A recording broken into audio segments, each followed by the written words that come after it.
All right, welcome back to Purple Daily. Matthew Collar, Judd Zolgad here in studio, and joining us on the line from LSU and one of the top-ranked cornerbacks in the upcoming NFL draft, Kristian Fulton. What's up, Kristian? How are you? Not much. I'm doing good. How you doing?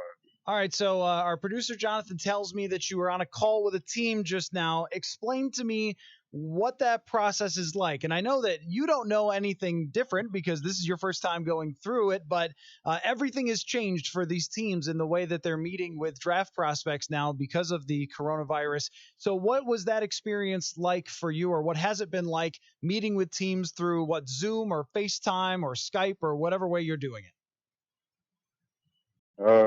It's cool. I guess it definitely would have been better to get to the facility and meet everybody, but everything's been going good so far. Just keep getting to know each other. A little bit more. Just from the combine, and then being able to talk football.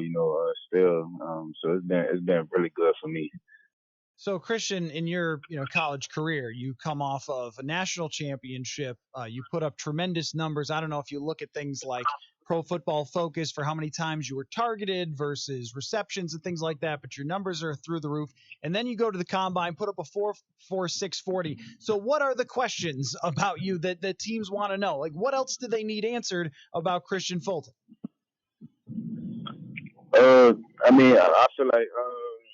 I feel like I know, and they know that I answer all the questions that they have for me at the combine. Really, the only thing that they want to know is me being able to play inside or play outside, whichever they need me to do.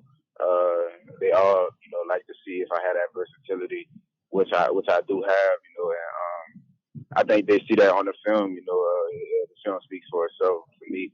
So. Most of the questions I feel like were answered, for the most part.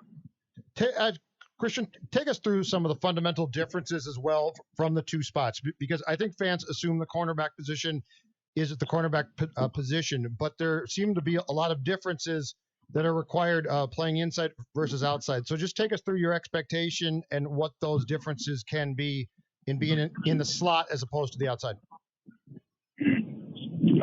Just knowing the slot, it's more field for the receiver to work with. You literally get almost anything in the inside.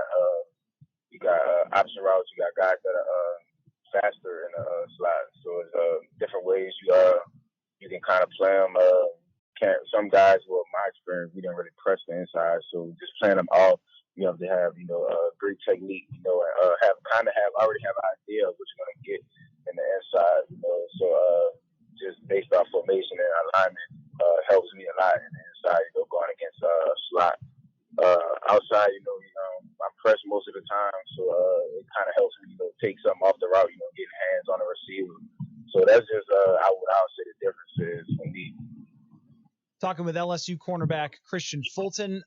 Kristian, playing in some of those press situations, you face some of the best wide receivers, some guys that you're seeing as top draft picks, maybe even like Jerry Jeudy, the guy who's expected to go number one. Tell me what you've learned over the last 2 years playing against the high level of competition and how you've gotten better seeing those great wide receivers playing at LSU.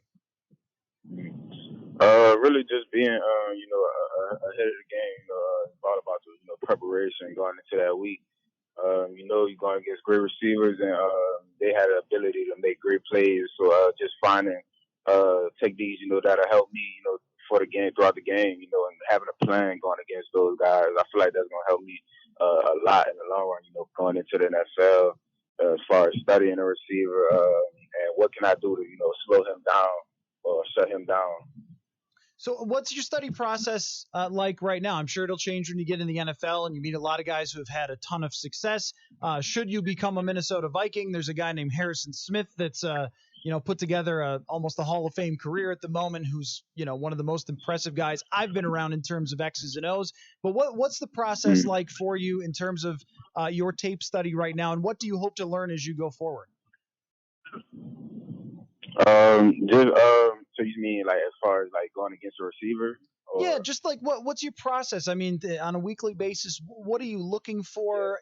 Tendencies and things like that right now, and where do you hope to get better even in that process and learn more from NFL guys? all right. So for me, just one big thing with me is studying releases of the receiver. That tells me a lot.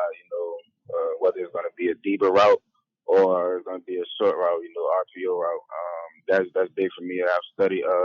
Then knowing who I'm going against. What type of threat is he? Is he a third down guy? Is he a deep threat guy? Just knowing who you're going against, I feel like those things are helpful for me. Just studying, what they like to run on certain down and distances. Those things, are very, very helpful for me. And just going forward, like you said, the guys that's been there a long time, it's a reason they've been there. So just picking their brain, see what they've been doing, to keep them in the league this long and what's helpful, that's going to give, not just me an advantage, but the whole secondary and the whole defense, that we're all on the same page. So that's mainly what I'm looking forward to, just picking veterans' brain, and seeing what he can give me, add more tools to my game. Which receiver, Kristian, are you the most excited to face?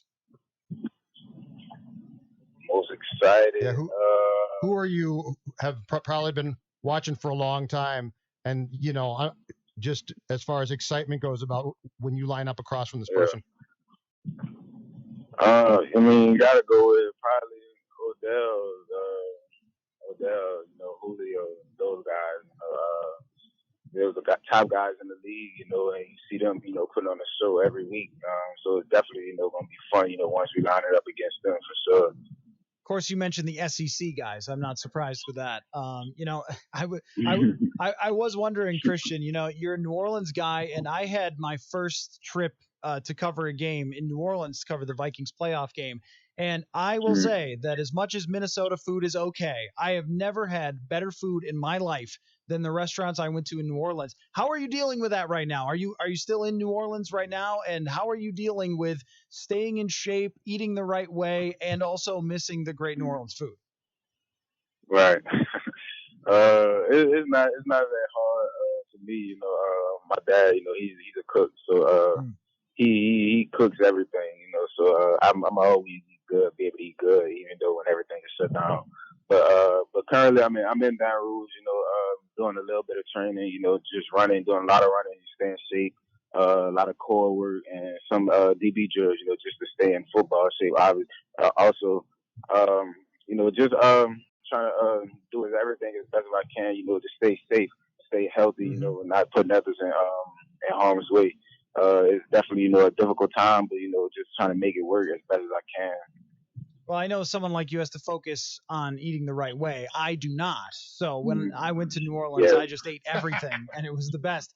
Kristian Fulton from LSU we're talking with right now. And, I'm interested, Kristian, because I play in a rec league basketball, and we were a 500 club, so we were nowhere close to a championship. You won a national championship. It's almost the same thing.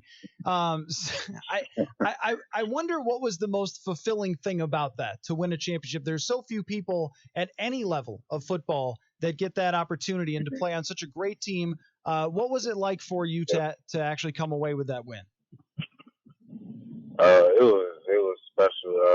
It was a great feeling, you're just watching them every year. I can remember watching the national championship every year since, I don't know, maybe 2010, 2011. And it was just everything that I dreamed that it would be. I remember I had tweeted, just wanting to play in the national championship one day, and I was able to do it. And I still can't, actually really describe the feeling because, it's so much that go into that, years of work. Not only that you done, but everybody else on the team done. Right, and you played with so many guys, and I was just wondering if there's somebody on LSU's team that's coming out for the draft. Obviously, Burrow, he's very likely going to go number one. Jefferson is a guy that I'm sure the Vikings have their eyes on, too, for a potential first-round draft pick, and there are others. Is there somebody who is a teammate of yours who you were the most proud of to see succeed and to now see coming into the draft process?